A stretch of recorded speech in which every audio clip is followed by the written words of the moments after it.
بسم اللہ الرحمن الرحیم۔ السلام علیکم، ہمارے چینل میں خوش آمدید۔ آپ کون؟ یہاں کیا کر رہے ہیں؟ اس وقت یہاں پر اپنے منگیتر کے بجائے اس کے باس کو دیکھ کر اس کی جان نکل گئی۔ وہ اس کی آنکھوں سے ٹپکتی ہوئی ہوس بھی دیکھ چکی تھی۔ ہوش اڑ چکے تھے کیونکہ وہ جان چکی تھی کہ غلطی ہو چکی ہے۔ کبھی کبھی ہمیں غلطی کا احساس اتنی دیر سے ہوتا ہے کہ ازالہ ہی ممکن نہیں ہوتا۔ ابھی پتہ چل جائے گا۔ اس نے بال چھونے کی کوشش کی تو وہ فوراً پیچھے ہٹی۔ حواس جواب دے چکے تھے مگر سارا کھیل سمجھ میں آ چکا تھا۔ پلیز، میں ایسی لڑکی نہیں ہوں، مجھے چھوڑ دو۔ میں بہت عزت دار گھرانے سے تعلق رکھتی ہوں۔ پلیز مجھے معاف کر دو، مجھے یہاں سے جانے دو۔ وہ اس کے پیروں میں گڑ گڑاتے ہوئے کہہ رہی تھی۔ ابھی تک تو اسے یقین نہیں آیا تھا کہ اتنا بڑا دھوکہ اس کے ساتھ ہو گیا تھا۔ ٹھیک ہے، میں تمہیں چھوڑ دوں گا، مگر میری ایک شرط ہے کہ تم… بلال خانزادہ نے جو شرط اسے بتائی تو وہ کتنی دیر بے یقینی سے اسے دیکھتی رہی۔ کیا ہوا ہے؟ تم اتنی خوش کیوں ہو؟ زہرا نے سعدیہ کی طرف دیکھا اور ناسمجھیتے اس کی خوشی کو دیکھتے ہوئے اس سے پوچھا۔ یار، میں بہت خوش ہوں کیونکہ میرے گھر پر عرفان کا رشتہ آیا ہے، بے یقینی سے کہتے ہوئے۔ وہ خود بھی ابھی تک تو تذبذب کا شکار لگ رہی تھی۔ کیا تم سچ کہہ رہی ہو؟ وہ اس کی کزن کا دیور تھا اور وہ اس سے بہت محبت کرتی تھی، اسی لیے اس رشتے کے آنے کا سن کر پہلے تو اسے یقین نہیں آیا تھا۔ جب آ گیا تو خوشی کا کوئی ٹھکانہ نہیں رہا تھا۔ اس نے سر ہاں میں ہلایا تو زہرا دوست کی خوشی میں بہت خوش تھی، اسی لیے فوراً اسے گلے لگا لیا تھا۔ اچھا، کب ہوگا ایسا؟ یعنی سب کو پتہ چل گیا؟ اور تمہارے گھر والوں نے کیا جواب دیا؟ اس نے مزید پوچھا۔ آج شام وہ لوگ باقاعدہ رشتہ لے کر آ رہے ہیں۔ وہ خوشی خوشی سب بتا رہی تھی، یہ جانے بغیر کہ تقدیر اس کو کس قدر اداسی سے کیوں دیکھ رہی تھی۔ وہ گھر آئی تو اس کی بڑی بہن بھی آئی ہوئی تھی۔ اس نے اپنی خوشی کو چھپانے کی حتی الامکان کوشش کی تھی کیونکہ وہ نہیں چاہتی تھی کہ گھر میں کسی کو بھی خبر ہو۔ اس کو ویسے بھی اس چیز سے بہت ڈر لگتا تھا کہ اس کی چھپی ہوئی محبت کہیں کسی اور تک نہ پہنچ جائے۔ اس کے ممکنہ سسرال والے آ گئے تو اس کی بہن نے اسے پیارا سا سوٹ دیا اور بہت سی دعائیں دیتے ہوئے اسے تیار کیا۔ وہ بہت پیاری لگ رہی تھی۔ بہت مشکلوں سے وہ اپنی خوشیاں چھپانے کی کوشش کر رہی تھی۔ بس اسی بات پر اس کی خوشی کا کوئی ٹھکانہ نہیں رہا تھا کہ بغیر مانگے من پسند شخص مل گیا۔ ہمیں تو آپ کی سعدیہ پہلے ہی بہت پسند تھی۔ اتنی جیسے ہی ہم عرفان کے لیے رشتہ تلاش کرنے لگے تو گلزارہ نے آپ کی سعدیہ کا نام لیا۔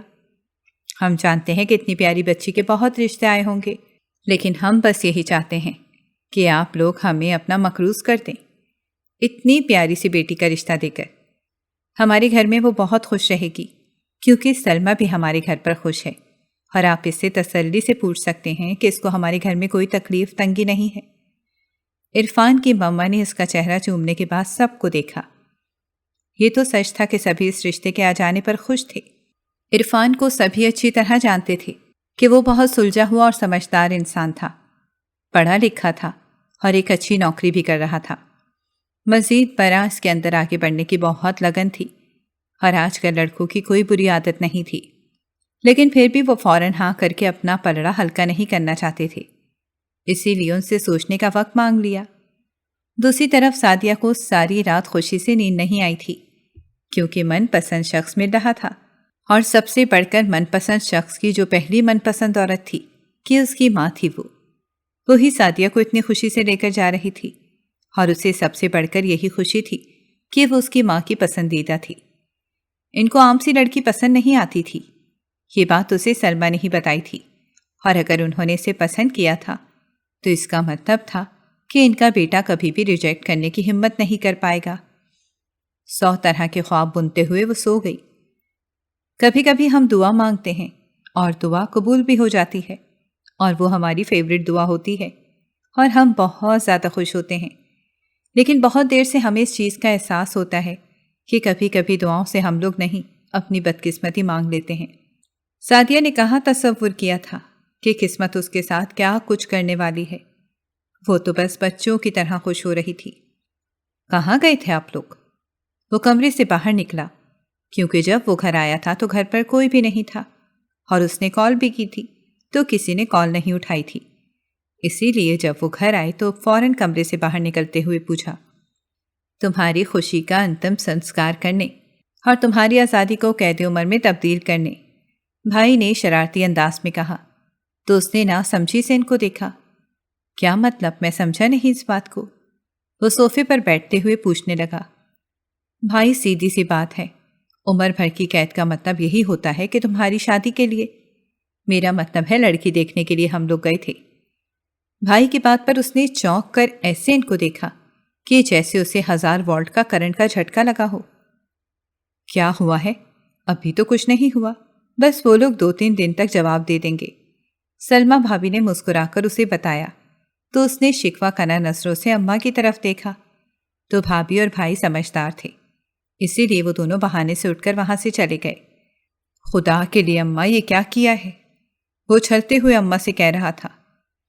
دیکھو میں نے تم سے یہی کہا تھا کہ اگر تمہیں کوئی لڑکی پسند ہے تو تم بتا سکتے ہو، لیکن تمہیں کوئی پسند نہیں تھی۔ وہ یاد ہے وہ سلمہ کی جو ایک کزن ہے سعدیہ، وہ مجھے تمہارے لیے بہت اچھی لگتی تھی اور ان کے گھر ہی ہم رشتہ مانگنے گئے تھے، اور مجھے مزید کچھ نہیں سننا۔ انہوں نے اسے ایسے بتایا کہ جیسے کوئی عام سی خبر دی جاتی ہے، اور پھر ٹی وی کا ریموٹ اٹھا لیا کہ اس وقت ان کا فیوریٹ ڈرامہ آنے والا تھا۔ اماں یہ سراسر غلط ہے، پلیز ابھی مجھے اپنے کریئر پر فوکس کرنا ہے، میں یہ شادی کرنے والی جھنجھٹ ابھی نہیں پال سکتا، سو مجھے تو اس سے بریوز ذمہ ہی رکھیں۔ فوراً نفی میں سر ہلاتے ہوئے اس نے انتہائی سنجیدگی سے کہا تھا، اور اماں نے اسے اتنی ہی سنجیدگی سے دیکھا۔ ابھی بس منگنی کر رہی ہوں، لڑکی بہت اچھی ہے، 1-2 سال بعد شادی کروں گی، اور تم فضول بات مت کرنا، ٹھیک ہے؟ پڑھی لکھی، سمجھدار اور سلجھی ہوئی لڑکی ہے، اور سب سے بڑھ کر خوبصورت اور سلیقہ شعار بھی ہے، اور تمہارے لیے ایسی ہی لڑکی جچے گی۔ سلمہ میرے لیے بہت اچھی بہو ثابت ہوئی ہے، اور وہ اس کے خاندان کی ہی ہے، تو چپ کر کے میری پسند پر یقین رکھو، تمہاری زندگی بہت خوبصورت ہوگی۔ کیونکہ سلمہ مجھے پہلی نظر میں پسند آئی تھی، اور جب میں نے سعدیہ کو دیکھا تھا تو مجھے تمہارے لیے پسند آ گئی تھی، لیکن تم تو پروں پر پانی ہی نہیں پڑنے دے رہے تھے، اور اب میں فیصلہ کر چکی ہوں۔ وہ لوگ رشتہ منظور کر لیں تو اس کے بعد میں تمہیں سب بتا دوں گی۔ اماں نے اپنا پرس اٹھایا اور تقریر کرنے کے بعد کمرے میں چلی گئیں، اور اس نے اپنا سر پکڑ لیا۔ حد ہو گئی ہے، میں کیسے سمجھاؤں اماں کو؟ اس نے نفی میں سر ہلایا، کیونکہ اس کی زندگی میں پہلی ترجیح بس اس کے کریئر کی تھی۔ وہ بس اپنے کریئر کو آسمان کی حدوں تک پہنچانا چاہتا تھا۔ جتنی خوبیاں گنوا کر گئی ہیں اس میں، اتنی تو 10 لڑکیوں کو ملا کر بھی نہیں ہوتی۔ اپنا سر پکڑ کر وہ بیٹھ گیا تھا، تب ہی اسے بھائی آتے دکھائی دیے، اور یقین تھا کہ اماں نے نہیں بھیجا تھا، اور اب بھائی اسے شادی کے 100 فائدے بتائیں گے، اور اسے شادی پر راضی کر کے ہی دم لیں گے۔ ایسا ہی ہوا، وہ مان گیا تھا۔ 1 ہفتے بعد انہوں نے جب دوبارہ فون کیا تو پھر یہ رشتہ منظور ہو گیا۔ اس کی ساس نے فوراً منگنی کرنے کے بارے میں کہہ دیا تھا، اور پھر چند دنوں کے اندر اندر منگنی کا ایک بہت گرینڈ فنکشن رکھا گیا۔ یہ گرینڈ رنگ سرمئی تھا۔ پہلے تو سعدیہ کے گھر والے اس بات کے لیے بالکل رضامند نہیں تھے، لیکن پھر جب اس کی ساس نے کافی فورس کیا تو وہ لوگ مان گئے تھے۔ دوسری طرف عرفان کا بھی یہی حال تھا، وہ یہ سب کرنے پر بالکل بھی راضی نہیں تھا، کیونکہ وہ کہہ رہا تھا کہ جب آپ نے لڑکی پسند کر لی ہے تو جا کر اس کو انگوٹھی پہنا دیں، لیکن اماں کا کہنا تھا کہ جب تک تم نہیں جاؤ گے تو ہم اسے انگوٹھی نہیں پہنائیں گے۔ دراصل وہ عرفان کی فطرت سے اچھی طرح واقف تھیں، سو وہ نہیں چاہتی تھیں کہ یہ نہ کل کو کوئی لڑکی میں نقص وغیرہ کوئی نکال دے تو بہت سے مسئلے ہو جائیں، سو ان معاملات کو وہ پہلے ہی حل کرنا چاہتی تھیں۔ دراصل ان کو معلوم تھا کہ جب سعدیہ کو دیکھے گا تو وہ سب کچھ بھول جائے گا، اور جو اس کی ماں کے ساتھ تھوڑی سی ناراضگی چل رہی ہے کہ انہوں نے سب کچھ اتنی جلدی ختم کیا تھا، تو وہ بھی ختم ہو جائے گی، کیونکہ حسن بہت بڑی دلیل ہے۔ بہت سے فیصلے کروانے کے لیے بھائی کی بات وہ کافی سنتا تھا، اور ان پر یقین بھی رکھتا تھا، کیونکہ وہ ایک اچھی شادی شدہ زندگی گزار رہے تھے۔ سوما کے فورس کرنے پر وہ مان گیا تھا۔ پھر سعدیہ کی ساس اور باقی سسرال والے منگنی کا جوڑا پسند کرنے کے لیے وہ سعدیہ کو ساتھ لے کر جانا چاہتے تھے، لیکن سعدیہ نے انکار کر دیا تھا، کیونکہ جب من پسند شخص مل جائے تو پھر باقی ہر چیز کی حیثیت انسان کی زندگی میں ثانوی ہو جاتی ہے۔ سو وہ یہی چاہتی تھی کہ وہ ان کی ماں کی پسند کا جوڑا پہنے۔ اس ساس کی پسند کا جوڑا پہن کر ان کے بیٹے کو پہلی بار اچھا لگنا چاہتی تھی، کیونکہ وہ جانتی تھی کہ اسے تو ان کی پسند کا اندازہ نہیں ہے، لیکن ساس کو ہوگا۔ سو وہ سب کچھ ان پر چھوڑ چکی تھی، جبکہ اس کی ساس نے یہ سب توقع بھی نہیں کیا تھا کہ انہوں نے سوچا ہوگا کہ جتنی خوبصورت ہے سو نخرہ بھی اتنا ہوگا۔ لیکن اتنی عاجزی پسند تھی کہ ان کا بس نہیں چل رہا تھا کہ چند دنوں کے اندر اندر شادی کر دیں۔ لیکن یہ بھی معلوم تھا کہ عرفان کبھی نہیں مانے گا، ان کی بہو اس طرح کی ہوگی۔ ایسی بہویں ساس کی من پسند بن جاتی ہیں۔ سو جب اس نے کہا کہ میں سب کچھ آپ کی پسند کے مطابق کرنا چاہتی ہوں، آپ جو بھی لے کر آئیں گی میں دل و جان سے قبول کروں گی، تو اس کی ساس یہ سب سن کر اس کے صدقے واری جا رہی تھی کہ ان کی بہو کس قدر فرما بردار تھی، جبکہ دوسری طرف سلمہ تو باقاعدہ گھوریوں سے نواز رہی تھی کہ میری ساس تو تمہاری فین ہو جائیں گی، کیونکہ اپنی شادی پر میں نے ساری شاپنگ اپنی مرضی سے کی تھی، اس کے باوجود وہ مجھ سے اتنی محبت کرتی ہیں۔ تمہارے تو وہ گن گا رہی تھیں کہ میری بہو نے سب کچھ مجھ پر چھوڑ دیا ہے۔ یہی ہوا، وقت پر لگا کر گزرا اور منگنی والا دن آ گیا، اور صبح آتے ہی سلمہ نے کہا کہ پہلے منگنی کے لیے بہت کم لوگ آنا چاہتے تھے، لیکن جب سے تمہاری تعریفیں میری ساس نے خاندان میں کی ہیں تو سبھی تمہیں دیکھنے کو بےتاب ہو رہے ہیں۔ اسی لیے سلمہ خود آئی تھی تاکہ وہ میک اپ وغیرہ خود دیکھ لے۔ غرض کے اس منگنی کو بہت خوبصورت بنا دیا گیا۔ پیسٹل کلر کی میکسی میں نفاست سے کیے گئے میک اپ کے ساتھ بلا شبہ وہ بے حد حسین لگ رہی تھی۔ جب اسے باہر لا کر عرفان کے پہلو میں بٹھایا گیا تو اس بات میں کوئی شک نہیں رہا تھا کہ اسے دیکھتے ہی پہلی نظر میں ہی سعدیہ سے محبت ہو گئی تھی۔ کتنی ہی نظریں ان پر جمی ہوئی تھیں، کوئی رشک سے دیکھ رہی تھی، کوئی حسد سے، اور کوئی فخر سے، اور کوئی حسرت سے۔ بھائی قسمت ہو تو تم جیسی، جس شخص کو من ہی من میں اتنا پیار کیا وہی شخص تمہیں مل گیا، وہ بھی بغیر مانگے اور بغیر اظہار کے۔ کیا تمہاری جیسی خوبصورت قسمت بھی کسی اور نے پائی ہوگی؟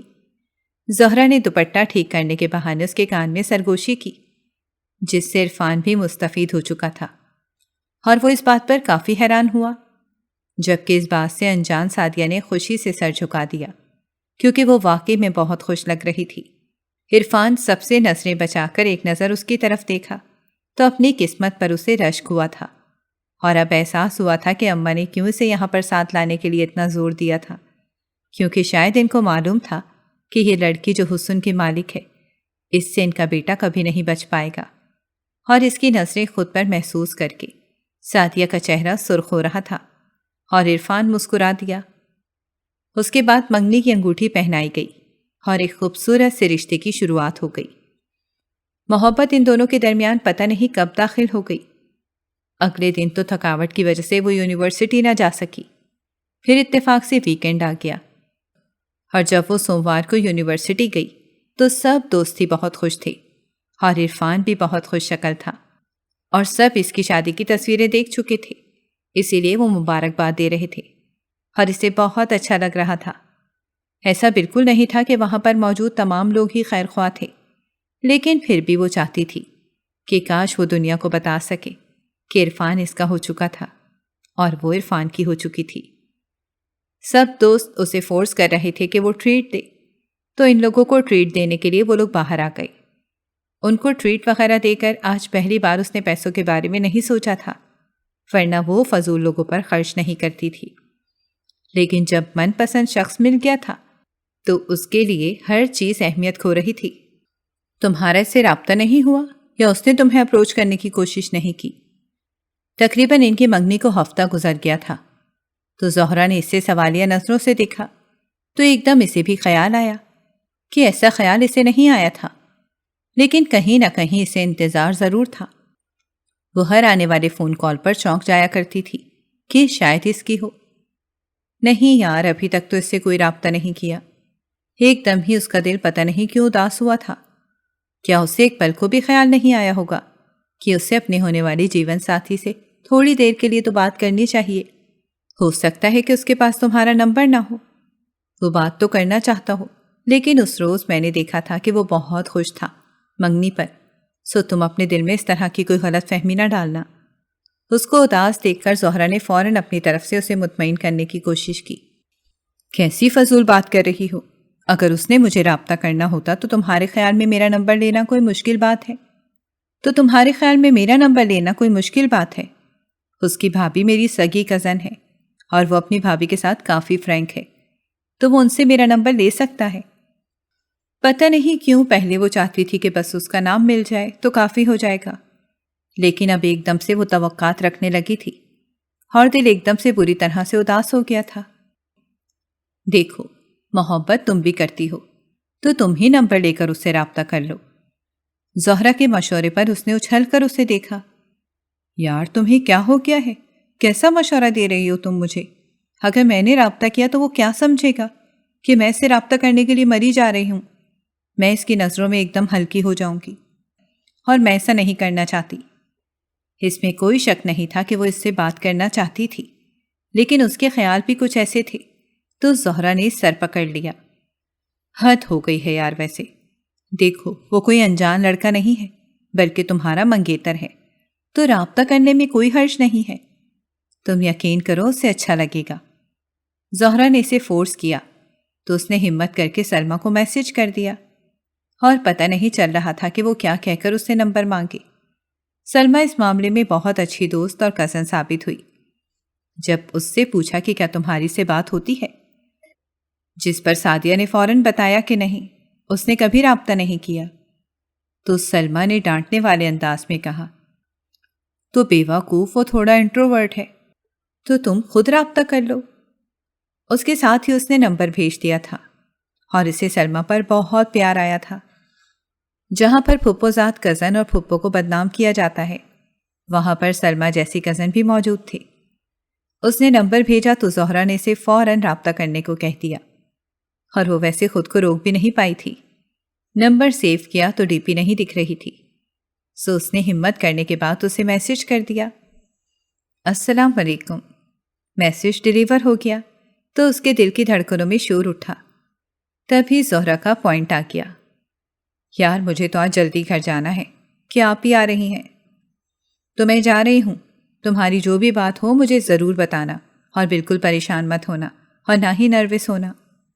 اسے سمجھا کر ایک بار گلے لگا کر وہ وہاں سے چلی گئی۔ اس کی نظریں موبائل پر جمی تھیں۔ تبھی میسج سین ہوا۔ نیلی ٹک نے گویا اس کا خون نچوڑ لیا تھا کہ وہ خود بھی نیلی پڑ گئی تھی۔ وعلیکم السلام، جی کون؟ دوسری جانب کا میسج پڑھ کے اسے پتہ نہ چلا کہ وہ کیا تعارف کرائے۔ کتنی دیر وہ خالی اسکرین کو گھورتی رہی۔ تبھی اس کی طرف سے جو میسج آیا وہ پڑھ کر وہ ساکت رہ گئی۔ Wife to be? وہ پوچھ رہا تھا، جبکہ اس کو سمجھ نہ آیا کہ وہ اب اسے کیا جواب دے، لیکن پھر ہمت کر کے ٹائپ کیا، جی۔ اس کا میسج پڑھ کے عرفان مسکرا دیا۔ وہ اس وقت اپنے دفتر میں بیٹھا ہوا تھا اور ہر کام چھوڑ کے زندگی میں پہلی بار اس نے فون کو ترجیح دی۔ بہت دیر کی مہرباں آتے آتے اس سے اپنے کانوں سے دھوئیں نکلتے ہوئے محسوس ہو رہے تھے۔ وہ سمجھ نہ پائی کہ کیا جواب دے۔ دل کی دھڑکنیں اس قدر شور کر رہی تھیں کہ اس سے آواز کانوں کے پردے پھاڑتی ہوئی محسوس ہو رہی تھی۔ تبھی اس کی کال آنے لگی تھی۔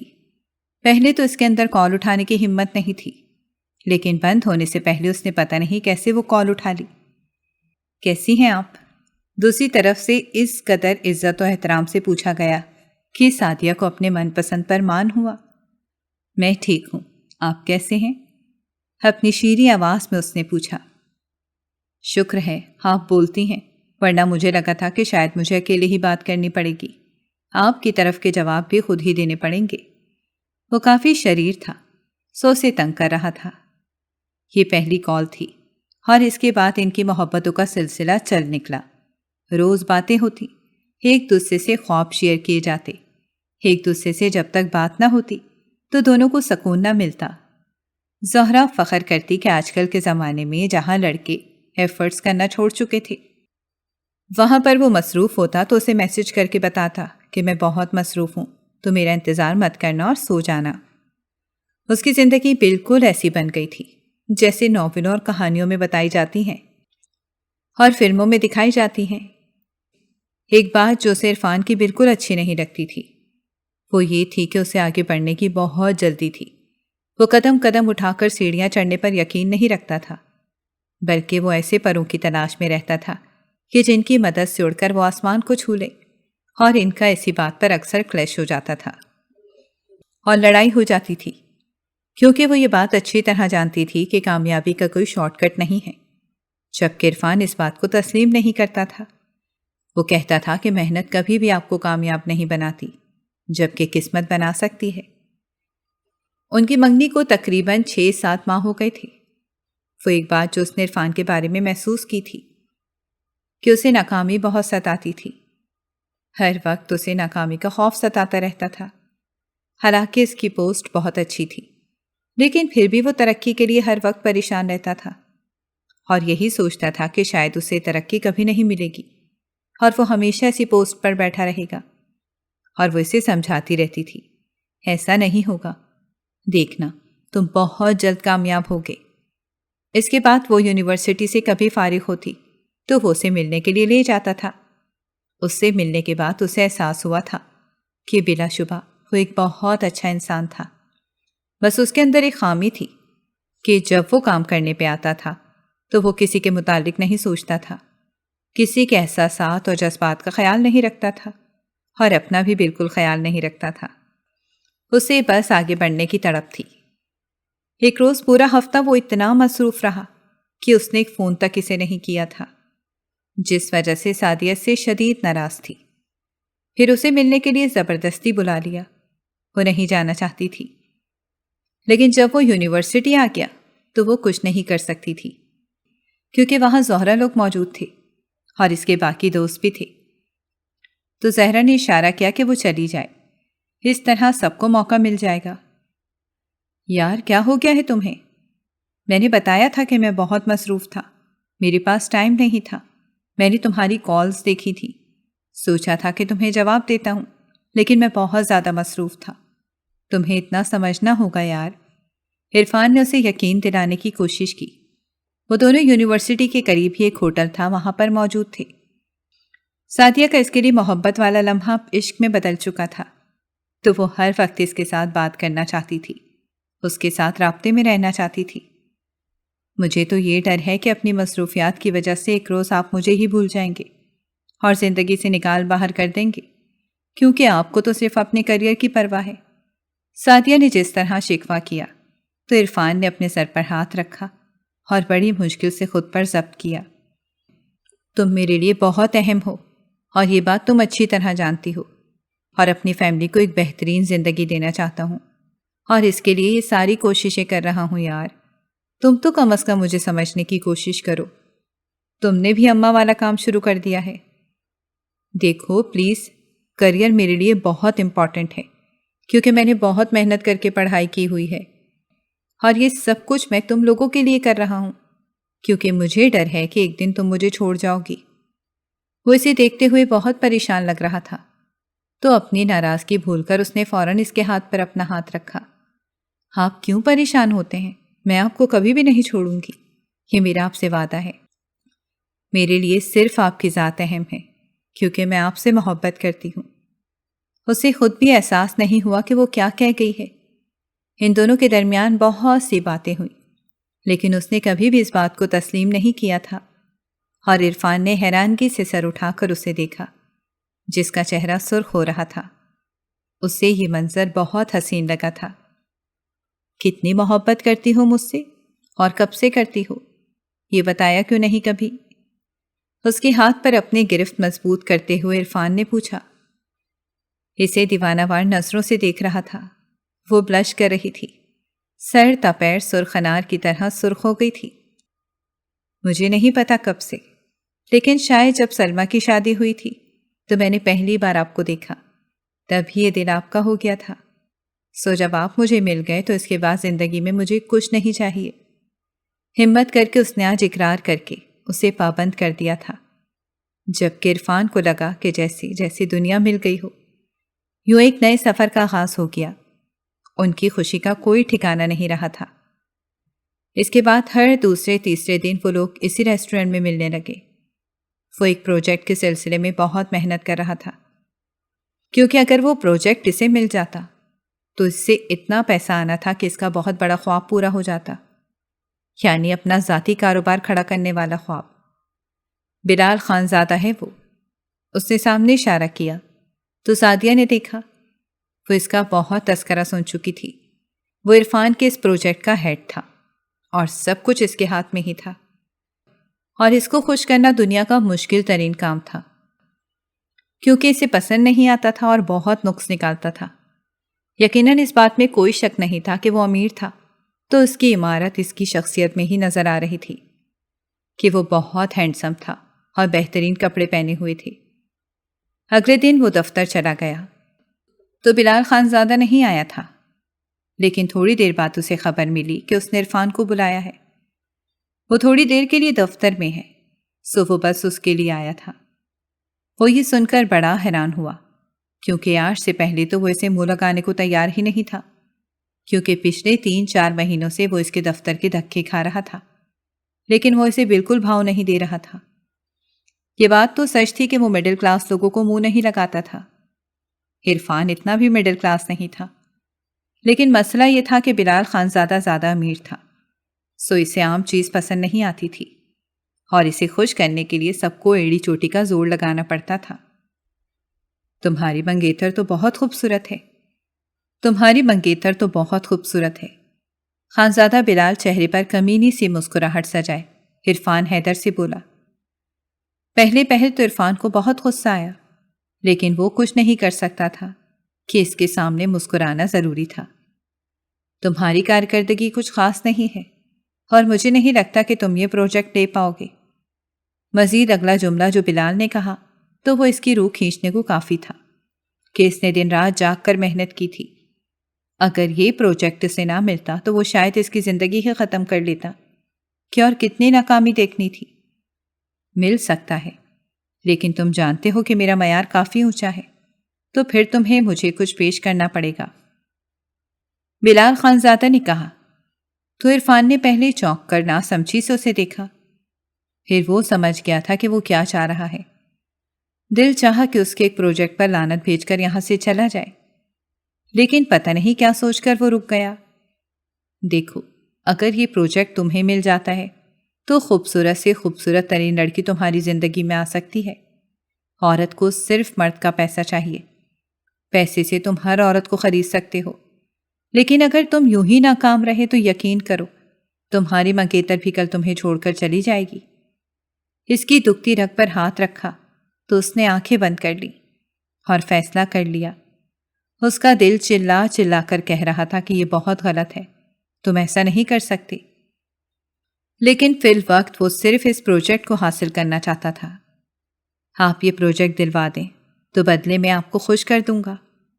یہ سن کر بلال نے فوراً سے پیپرز پر سائن کر کے پروجیکٹ کس کے نام کر دیا۔ اگلے ہی دن عرفان نے سعدیہ کو فون کیا اور ایک خوبصورت سا لباس بھیجا اور کہا کہ تم یہ پہن کر مجھ سے ملنے آ جاؤ، کیونکہ میرے پاس تمہیں دینے کے لیے بہت بڑی خوشی کی خبر ہے۔ جب اس نے یہ لباس دیکھا تو پہلے اس بات کے لیے راضی نہیں ہوئی، لیکن جب عرفان نے اسے فورس کیا تو اس کی خوشی کی خاطر اس نے وہ سلیو لیس ڈریس پہن لیا۔ وہ نظر لگ جانے کی حد تک خوش اور خوبصورت لگ رہی تھی۔ تمہاری سالگرہ آنے والی ہے تو اس روز میں ملک میں نہیں ہوں گا، اسی لیے میں کچھ اسپیشل کرنا چاہتا ہوں، سو میں تمہیں ایک ہوٹل میں اس کا روم نمبر بتاتا ہوں، وہاں پر میں نے سب ارینجمنٹ کروا دیے ہیں، تم وہاں پہنچو۔ اس کا دل کہہ رہا تھا کہ کچھ غلط ہونے والا ہے، وہاں نہیں جانا چاہیے، لیکن اسے اتنا بھی یقین تھا کہ عرفان اتنا ہلکے کردار کا آدمی نہیں تھا، سو وہ اس پر بھروسہ کر کے وہ وہاں پر چلی گئی۔ لیکن جب وہاں پر اس نے بلال خان زادہ کو دیکھا تو پہلے تو وہ پریشان ہو گئی۔ اگلے ہی لمحے بلال خان زادہ نے اسے جو حقیقت بتائی اس پر اسے یقین نہیں آیا تھا۔ تمہیں ابھی یقین آ جاتا ہے، اتنا کہہ کر اس نے فون نمبر ملایا۔ کیا تم خوش ہو اب؟ پہلا جملہ یہی ادا کیا۔ ہاں بالکل، میں بہت خوش ہوں، تھینک یو سو مچ۔ یہ پروجیکٹ مجھے صرف اور صرف آپ کی وجہ سے ملا ہے۔ عرفان کی آواز کسی بھی ملال یا شرمندگی سے مبرہ تھی۔ میں بھی بہت خوش ہوں کہ تم نے مجھے اپنی منگیتر پیش کر دی۔ اس نے اتنا کہہ کر کال کاٹ دی، جبکہ دوسری طرف عرفان نے سر ڈیسک پر گرا دیا ہوا ایسا نہیں کرنا چاہتا تھا، لیکن اتنا گھٹیا کام اس سے ہو چکا تھا۔ ایسا نہیں ہو سکتا، وہ مجھ سے محبت کرتا ہے۔ وہ نفی میں سر ہلاتے ہوئے رو رہی تھی۔ محبت کرنے والے کیا اتنا بڑا دھوکہ دے سکتے ہیں؟ اسے یقین ہی نہیں آ رہا تھا۔ وہ بچوں کی طرح پھوٹ پھوٹ کے رو رہی تھی۔ دیکھو، اس نے تمہیں بے وقوف بنایا ہے۔ پہلے تمہارے ساتھ محبت کا ڈھونگ رچایا، جب تم نے اس کی محبت پر یقین کر لیا تو اس نے تمہیں بیچ دیا۔ سمجھو تمہارا سودا کر دیا ہے، اور میں کوئی نقصان افورڈ نہیں کر سکتا۔ بلال خانزادہ کی بات پر اس کے پیروں میں گر گئی اور اسے یقین دلایا کہ وہ ایک عزت دار لڑکی ہے۔ پلیز مجھے چھوڑ دو، میں یہ سب افورڈ نہیں کر سکتی۔ اس کا دل چاہ رہا تھا کہ وہ عرفان کو جان سے مار دے، لیکن یہاں سے نکلنا دنیا کا مشکل ترین کام تھا، کیونکہ عرفان سے ہی سن چکی تھی کہ بلال خانزادہ بہت پہنچا ہوا انسان تھا۔ ٹھیک ہے، میں تمہیں چھوڑ دوں گا، لیکن میری ایک شرط ہے۔ وہ اتنی خوبصورت لڑکی کو ہاتھوں سے جانے نہیں دینا چاہتا تھا۔ یہ اس کی زندگی میں آئی واحد لڑکی تھی جو اس کی پرسنالٹی اور پیسے کی وجہ سے نہیں آئی تھی۔ تمہیں مجھ سے نکاح کرنا ہوگا اور ہمیں ایک رات میاں بیوی کی طرح یہاں پر گزاریں گے، پھر میں تمہیں چھوڑ دوں گا، ورنہ یاد رکھو میرے لیے کچھ مشکل نہیں ہے۔ اسے لگا کسی نے اس کے سر پر آسمان گرا دیا ہو۔ یہ سب میں تمہارے لیے کر رہا ہوں، ورنہ مجھے کس چیز کی کوئی کمی نہیں، نہ ڈر ہے۔ بلال خانزادہ کی طرف اس نے دیکھا، اور پھر فیصلہ کرنے کے علاوہ اور کوئی چارہ نہیں تھا۔ تھوڑی دیر میں ان کا نکاح ہو گیا۔ عرفان نے کیا کر دیا تھا؟ اسے یقین نہیں آ رہا تھا کہ وہ اتنا گھٹیا ہو سکتا تھا۔ وہ جب جب اس کی طرف دیکھتا تھا تو نظریں حیا سے جھک جاتی تھیں، اور اس نے یہ سب کر لیا تھا۔ وہ ایک دن بعد گھر آئی تو قیامت ٹوٹی ہوئی تھی۔ سب بہت پریشان تھے، اور اس نے یہی کہا تھا کہ وہ اغوا ہو گئی تھی۔ سب پر جیسے مشکل ترین کھڑی تھی۔ اس کے سسرال والے حقیقت جانے بغیر سامان واپس کر گئے تھے۔ وہ ساس جو اس کے گن گاتے نہیں تھکتی تھیں، انہوں نے بھی حقیقت جاننے کی کوشش نہیں کی تھی۔ میں نے ان کو بہت سمجھایا، لیکن وہ سب کے لیے راضی نہیں ہیں۔ حتیٰ کہ عرفان سے بات کی ہے، اسے بھی چپ لگ گئی ہے۔ سلمہ نے کہا تھا تو اس نے کچھ نہیں کہا۔ عرفان سے تو اسے نفرت ہو گئی تھی۔ چند دن گزرے، اس کی طبیعت خراب ہوئی، اور جو خبر اسے ملی تو وہ اسے برباد کرنے کے لیے کافی تھی۔ اس نے تقریباً 2 ہفتوں بعد عرفان کو فون کیا، اور وہ جو اس پروجیکٹ میں بھی بری طرح ناکام ہو رہا تھا، اس فون کال پر چونک گیا۔ پہلے اٹھانے کی ہمت نہیں ہوئی، لیکن جب دوبارہ فون آیا تو اس نے اٹھایا۔ کیسی ہو سعدیہ؟ یقین کرو اس نے مجھے دھمکی۔ وہ بول رہا تھا جب سعدیہ نے ٹوکا، کبھی اسے سننا اس کا من پسند مشغلہ ہوتا تھا۔ مجھے بلال خانزادہ کا نمبر بھیجو، اس نے 2 ٹوک لہجے میں کہا۔ مگر کیوں؟ کیونکہ اس کے بچے کی ماں بننے والی ہوں میں۔ عرفان کو لگا کہ اس کے سر پر آسمان گر گیا ہو۔ یہ لڑکی اس کی محبت اور اس کا عشق تھی، اور وہ اس کے ساتھ کیا کر چکا تھا۔ کانپتے ہاتھوں سے اس کا نمبر بھیجا، اور خود پھوٹ پھوٹ کر رونے لگا۔ پروجیکٹ بھی ہاتھ سے چلا گیا تھا، اور محبت بھی کھو دی تھی۔ وہ خالی ہاتھ رہ گیا تھا، تو جینے کا کوئی جواز کہاں باقی رہا۔ لالچ نے اسے کہیں کا نہیں چھوڑا تھا۔ بلال خانزادہ اپنی گرل فرینڈ کے ساتھ بیٹھا ہوا تھا، تبھی اس کے نمبر پر کال آئی۔ انجان نمبر سے وہ کالز نہیں اٹھاتا تھا، لیکن جب دوسری جانب سے میسج آیا، سعدیہ ہیئر، اس نے میسج پڑھا تو وہ چونک گیا۔ فوراً بیلکنی میں آیا اور کال بیک کی۔ صحیح نصیب، آج بڑے بڑے لوگوں نے ہمیں یاد کیا ہے، محمول لہجے میں کہتے ہوئے وہ شرارتی انداز اپنا گیا۔ شادی کرو مجھ سے جتنی جلدی ہو سکے، اس نے حکم دیا۔ اس گھر میں تو ویسے بھی سب اس سے بہت کم بولتے تھے، گویا اس میں اس کا قصور ہو۔ واو، حکم دے رہی ہو، وہ بھی بلال خانزادہ کو؟ وہ ہنس رہا تھا۔ دیکھو تمہارے معیار کی لڑکیوں کو میں صرف ایک رات کے لیے استعمال کرتا ہوں، اس سے زیادہ نہیں۔ ساری زندگی تو تمہارے ساتھ نہیں گزار سکتا۔ تمہیں کوئی پیسہ چاہیے تو میں تمہاری مدد کر سکتا ہوں۔ پہلے ہنسا اور پھر یہ بات کہی تو بڑی مشکل کے ساتھ اس نے اپنے آنسو روکے۔ تمہاری اولاد میری کوکھ میں پل رہی ہے۔ بلال خانزادہ کو لگا کہ کسی نے آسمان اٹھا کر اس کے سر پر مار دیا ہو، اور میں کسی صورت اس کو ماروں گی نہیں۔ کال کاٹ دی اور اس کے بعد بلال خانزادہ نے اس سے کئی بار رابطہ کرنے کی کوشش کی مگر ممکن نہیں ہو پایا۔ وہ ٹوٹ کر بکھر گئی تھی۔ گھر والوں کو یہ خبر نہیں دے سکتی تھی، لیکن یہ ضرور سوچا تھا کہ ہمت کر کے سب سچ بتا دے گی۔ پھر حیران کن دن وہ تھا جب بلال خانزادہ اپنی ماں کے ساتھ اس کا رشتہ لینے کے لیے آیا تو سب گھر والوں نے سوچنے کا وقت مانگا، اور اماں نے جب اس سے رشتے کی رائے جانی تو اس نے سب کچھ سچ بتا دیا۔ ان کو یقین نہیں آیا تھا کہ عرفان یہ سب کچھ کر چکا تھا۔ اپنی قسمت کا مجھے کچھ اور نہیں پتا، لیکن شادی کر دے میری۔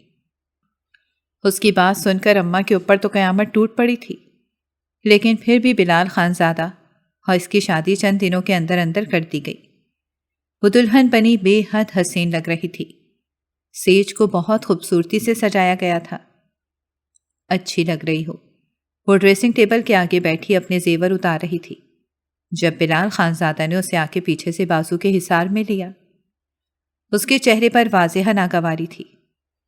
دیکھو، میں لاکھ برا سہی، لیکن میں نے ہی تمہیں اپنایا ہے۔ کسی اور کے قابل بھی تو تم نے ہی نہیں چھوڑا تھا۔ اس کی آنکھوں میں خون اترا ہوا تھا۔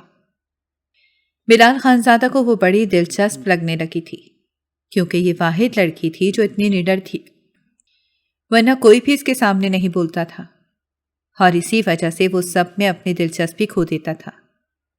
میں چاہتا تو تمہیں اور تمہاری اولاد کو ساری زندگی کے لیے سوالیہ نشان بنا لیتا۔ تمہیں میرا احسان مند ہونا چاہیے کہ تم سے میں نے شادی کر لی ہے۔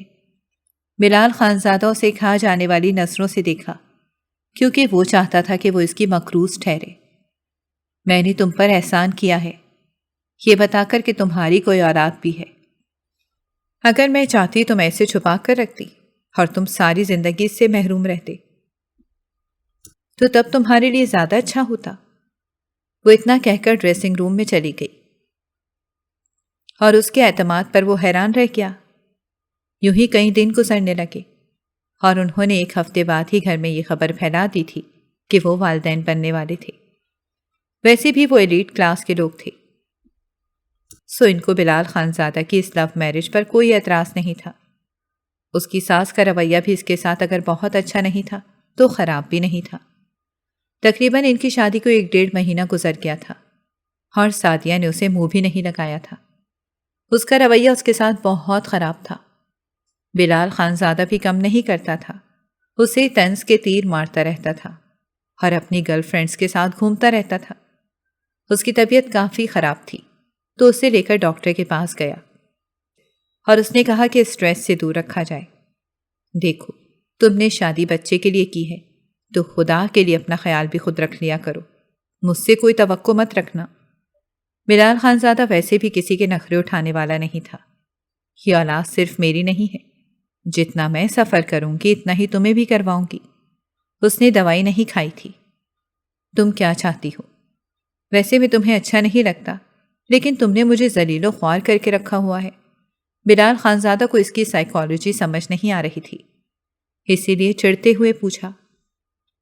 وہ اسے تپا کر رکھنا چاہتی تھی، اسے اتنا تنگ کرنا چاہتی تھی کہ وہ پچھتائے، کیونکہ اسے اتنا معلوم ہو گیا تھا کہ اس کے گھر کے تمام لوگوں کی سپورٹ اس کے ساتھ تھی، سو وہ اسے چھوڑ نہیں سکتا تھا، اور وہ ویسے بھی اس سے نہیں ڈرتی تھی کہ وہ چھوڑ دے گا۔ وہ ایک بات محسوس کر چکی تھی کہ وہ اپنے بچے کو لے کر بہت پوزیسو تھا، اور اسی بات کا وہ فائدہ اٹھا رہی تھی۔ میرے سر میں درد ہو رہا ہے تو مالش کرو۔ اس کی بات پر وہ چونک کر بے یقینی سے اسے دیکھ رہا تھا۔ تمہارا دماغ ٹھیک ہے؟ میں بلال خانزادہ تمہارے سر کی مالش کروں گا؟ بے یقینی سے اپنے سینے پر انگلی رکھ کر کہہ رہا تھا تو اس نے فوراً سر ہلایا۔ میں نے تو کبھی اپنے سر میں تیل نہیں لگایا، سو مجھ سے ایسی کوئی امید مت رکھو۔ بلال خانزادہ تو اس کی بات پر تڑپ ہی اٹھا تھا کہ اس کی بیوی یہ بات کہہ رہی تھی۔ ٹھیک ہے، میں میڈیسن نہیں کھاؤں گی۔ وہ لیٹ گئی۔ پہلے تو بلال اسے گھورتا رہا، لیکن پھر غصے سے تیل اٹھا کر اس کے سر پر کھڑا ہوا۔ بیٹھ جاؤ، ورنہ سارا تیل میں تمہارے سر پر گرا دوں گا۔ اور پھر اس کے سر کی مالش کرنے لگا، اور پتہ نہیں کب دونوں کو یہ لمحہ اچھا لگا، جان ہی نہ سکے۔ پھر اسے تنگ کرنا اس کا من پسند مشغلہ بن گیا۔ کیا سوچ رہی ہو؟ کافی دن بعد وہ گہری سوچ میں گم تھی تو بلال خانزادہ نے پوچھا۔ اس کے ساتھ کو تقریباً 8 مہینے ہو گئے تھے۔ اس دوران وہ اسے گرل فرینڈ کے ساتھ رہنے کے طعنے دیتی تھی، تو وہ پتہ نہیں کیسے اتنا بدل گیا تھا کہ اس نے سب گرل فرینڈ کو چھوڑ دیا تھا، اور اب وہ بس سعدیہ کا خیال رکھتا تھا۔ دونوں کے درمیان تعلق پہلے دن جیسا تھا، کبھی دھوپ اور کبھی چھاؤں جیسا۔ ایک بات اس نے سمجھ لی تھی کہ اگر بلال خانزادہ واقعی میں ایسا نہ کرتا تو وہ کسی کو منہ دکھانے کے لائق نہ رہتی۔ اس کے منگیتر اور اس کی محبت نے اس کو بہت بڑا دھوکہ دیا تھا، لیکن اگر وہ اس سے جلد نکل آئی تھی تو وہ وجہ بلال خانزادہ تھا۔ اس کا منگیتر تو اسے بیچ آیا تھا، لیکن بلال خانزادہ ہی تھا جس نے نکاح کا سوچا تھا، کیونکہ پہلے وہ جس طرح کا تھا اگر وہ ویسا ہی ہوتا تو اس کے لیے کتنی مشکلات ہو جاتی۔ سوچ رہی ہوں کہ اگر تمہاری بیٹی ہوئی اور اس نے تمہارے جیسا شوہر پایا تو تمہارا رد عمل کیا ہوگا؟ اگر صاف لفظوں میں کہوں تو جو تم نے میرے ساتھ کیا، اگر تمہاری بیٹی کے ساتھ کسی نے ایسا کیا تو تم کیا کرو گے؟ اس نے اس قدر صفاقی سے کہا کہ بلال خانزادہ تڑپ کر رہ گیا۔ پلیز ایسی بات مت کرو، خدا کے لیے وہ صرف میری نہیں تمہاری بھی اولاد ہوگی۔ میں مانتا ہوں کہ میں بہت برا انسان تھا، بہت برا تھا۔ ایک نہیں کر کے گرل فرینڈز تھیں، لیکن صرف تمہارے بارے میں یہ خیال آیا تھا۔ تم سے نکاح کیا تھا میں نے کیونکہ کوئی چیز تھی جو مجھے تم سے دور نہیں ہونے دے رہی تھی، لیکن تمہیں پھر بھی اس بات پر شکر ادا کرنا چاہیے کہ عرفان جیسا انسان تو کم از کم تمہاری زندگی میں نہیں آیا تھا کہ جو ایک اگر پر میں تمہیں بیچ کر چلا گیا۔ مجھے کوئی کہے کہ ساری زندگی لے لو، مگر سعدیہ کا ایک لمحہ دے دو تو میں کبھی بھی ایسا نہ کروں۔ تم مجھ سے میری ساری دولت مانگ لو، میں تمہیں دے دوں گا۔ یقین کرو میں تم سے اتنی محبت کرتا ہوں، میں پہلے جیسا نہیں رہا۔ تم میری زندگی میں آئی ہو تو میں بدلا ہوں، شاید تمہیں پانے کا طریقہ الگ ہوگا، لیکن یقین کرو تم نے مجھے گناہوں کی دلدل سے نکال کر سیدھے راستے پر لگا دیا ہے۔ پلیز ایسا مت کہو۔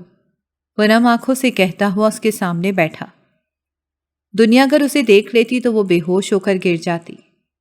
کسی کو یقین نہ آتا کہ یہ وہی بلال خانزادہ ہے کہ جس کو دیکھ کر سب فخر کرتے ہیں اور اس جیسا بننے کی خواہش کرتے ہیں۔ اس سے ڈر کر راستہ بدل لیتے ہیں کہ وہ اپنی بیوی سے کس قدر ڈر کر کہہ رہا تھا۔ پھر اس نے پہلے اپنا ہاتھ اور پھر اپنا ماتھا اس کے پیروں پر رکھا۔ پلیز مجھے معاف کر دو۔ سعدیہ کو لگا کہ وہ سانس نہیں لے سکے گی۔ بلال مت کرو ایسا، میں نے تمہیں معاف کیا۔ معاف تو پتہ نہیں میں کب کا کر چکی ہوں، اب تو محبت بھی کرنے لگی ہوں۔ تمہارے ساتھ رہ کر میں نے جانا ہے کہ بس وہ ایک رات خامی تھی، اس کے علاوہ تم برے انسان نہیں ہو۔ پتہ نہیں پھر کیا خیال آیا کہ دونوں ایک دوسرے کے گلے لگ کر رونے لگے۔ قسمت آپ کو بہترین انسان دے دیتی ہے، کبھی آزمائش سے گزار کر اور کبھی دیکھ کر آزمائش دیتی ہے۔ پھر جب ان کی گود میں بیٹی آئی تو دونوں خوشی سے رو رہے تھے، زندگی میں بہار آ گئی تھی، اور وہ سب اتنے حیران تھے کہ وہ بلال خانزادہ تھا کہ جس سے شیطان بھی پناہ مانگتے تھے۔ وہ اس قدر پارسا کیسے بن گیا تھا؟ وہ جو پلے بوائے کے نام سے مشہور تھا، وہ اپنی بیوی اور بیٹی کے بعد اتنا شریف بن گیا تھا کہ وہ کسی کی بہن بیٹی کی طرف دیکھتا تک نہیں تھا۔ وہ اپنی فیملی سے مخلص تھا اور سب سعدیہ کی قسمت پر رشک کرتے تھے۔ دوسری طرف وہ بدقسمت عرفان ایک عام سی نوکری کے لیے پھر سے دھکے کھا رہا تھا، کیونکہ کہیں پر اس نے فراڈ کر لیا تھا تو اسے پھر نوکری سے نکال دیا گیا۔ جو بھی اس کے ساتھ ایک ہفتہ کام کرتا وہ اسے نفسیاتی مریض ڈکلیئر کر دیتا۔ زندگی آپ کو جو دے خوشی خوشی رکھ لیا کریں، کیونکہ وہ آپ کو بہترین ہی دیتی ہے۔ جب لالچ آ جائے تو پھر آپ کبھی بھی سکون سے نہیں رہ سکتے۔